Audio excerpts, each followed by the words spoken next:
Stocks on Wall Street rallying Wednesday after Fed Chair Jerome Powell spoke before Congress yet again. Let's get a read from Carin. She is head of equity strategy at Fiduciary Trust International. Good afternoon and welcome back, Carin. Good to see you after all these months. Good to see you, Fred. Well, Carin, so what was it about what Chairman Powell said today that lifted investors' sentiment? I mean, just yesterday he hinted that rate increases were far off into the future and stocks sort of recovered. But was there something new in his message today?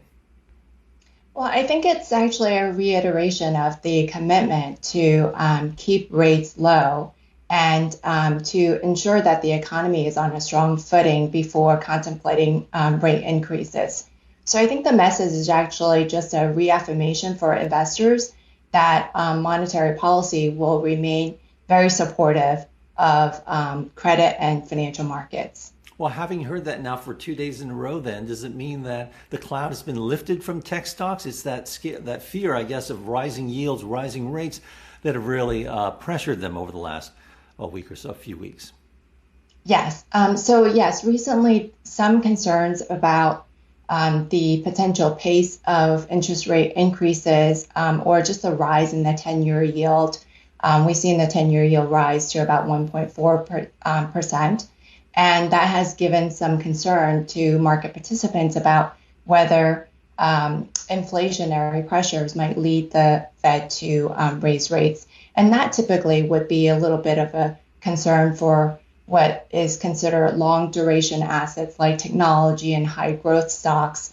And so I think it does give the market a little bit of a reprieve in terms of the tech sell-off or concern about high growth stocks. So, Carin, would that mean that it's a good time to dip in and buy tech stocks now, or should you wait? Have the valuations come down enough to justify a purchase? It's a great question, Fred. I think that we always think that there are some market opportunities. We do have the ability to select individual stocks. I think overall, in terms of the broader market and the aggregate, some caution probably still needs to, some caution probably is still warranted here. Valuations for the markets, broadly speaking, are still on the higher side. And, tech stock and tech sector in particular, the valuations on tech stocks, while we believe that, they offer the growth potential for investors. And we like a lot of the secular themes in technology, like the whole digital transformation theme. Tech stocks in general are trading a little bit higher relative to their historical range at about a 30% premium to the market. So that does warrant some caution here. I think we really need to be very selective. And the areas that we continue to like are things like payment processing.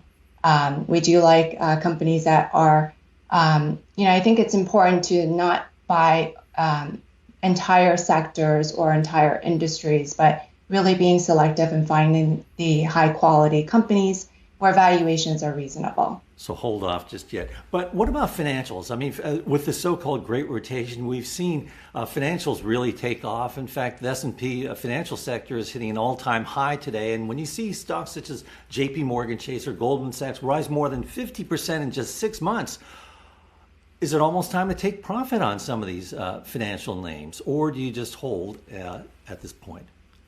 So yes, there's been a pretty significant rotation in the market from growth and into value-oriented sectors and names, as you mentioned. I think that financial companies, as we've seen during this earnings season, they have been using some of their reserves to help with their earnings, and they're well positioned in terms of a potential reflationary environment and a recovery in the broader economy. So while they have seen a bump in performance or a significant rally, we also have to kind of keep in mind that they've underperformed for a long period before that. And even last year, the sector was one of the underperformers for the market. So it's a big recovery or a big number off of the trough levels. But we think that you probably want to hang on to some of these names that will continue to benefit upon a reopening and a recovery in the economy. Thanks a lot, Carin. Appreciate it. Our thanks to Carin Pei of Fiduciary Trust International. I'm Fred Katayama in New York. This is Reuters.